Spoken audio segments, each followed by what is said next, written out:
IMF को किस तरह से ये लोन वापस किया जाएगा इस मंझधार में फंसी हुई मईशत में, तो इस पर हम बात करेंगे। हमारे साथ इस वक्त मौजूद हैं चौधरी मोहम्मद अकमल साहब, माहिर माशियात हैं, एहतशामुल हक साहब सीनियर तज्जियाकार हैं, वो भी हमें ज्वाइन करेंगे।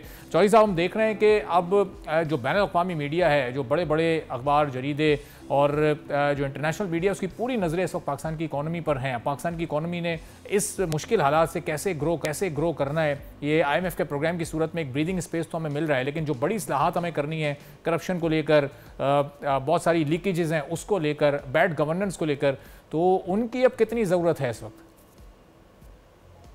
देखिए, उन सब जो भी आपने इस्लाहात का जिक्र किया है, बैड गवर्नेंस है, करप्शन है और दीगर जो हमारे इकोनॉमी के हवाले से बुराइयां सामने आ रही हैं, तो उनके ऊपर तो डेफिनेटली जो है ना वो हमें काम करना पड़ेगा।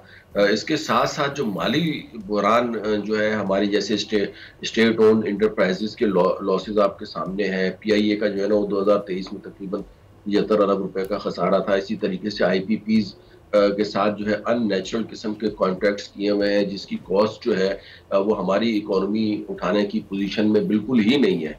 और फर्दर अगर आप देखें इसके साथ साथ, तो दीगर जो हमारे रेलवेज है और दूसरे इदारे हैं, वो सारे के सारे भी नुकसान में ही जा रहे हैं। तो इन सब चीज़ों को हम सामने रखें, तो उसमें भी अगर हम अब भी इस्लाहात नहीं करेंगे तो कब करेंगे? ये तो वक्त की एक बहुत अहम ज़रूरत है और ये इस्लाहात हमें IMF के लिए नहीं, बल्कि अपनी इकोनॉमी के लिए, अपने माशरे की बका के लिए जो है वो करनी है। बाकी IMF की अगर हम बात करते हैं, तो IMF का प्रोग्राम जो इस हफ्ते का जो शेड्यूल उनका आया है, तो उसमें भी जो है वो अनफॉर्चुनेटली पाकिस्तान का जो लोन है उसके हवाले से कोई मौजूद नहीं है जिक्र।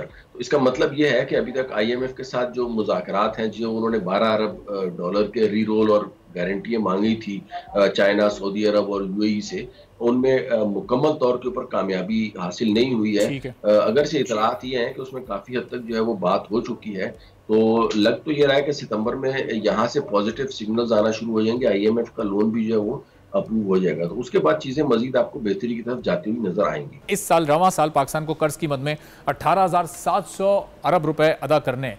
अब पाकिस्तान का जो टोटल रेवेन्यू है वो तो कोई राउंड फिगर करके भी कुल मिला के 13,000 है, तो फिर चौधरी साहब ये कहाँ से पाकिस्तान पूरा करेगा? यानी IMF से जो कर्जा मिलेगा वो हम एक हाथ से लेंगे और दूसरे हाथ से दूसरे कर्ज की अदायगी कर देंगे, तो ये इस कर्जे का फायदा क्या होगा फिर? ये जो कर्जे जिसकी आप बात करें, ये सिर्फ इस साल में नहीं, पाकिस्तान को तकरीबन हर साल आने वाले 2 से 3 सालों तक हर साल तकरीबन 20 से 22 बिलियन डॉलर जो है ना वो लोन की रीपेमेंट करनी है बैरूनी मुल्कों को या उनके फाइनेंशियल इंस्टीट्यूशंस को।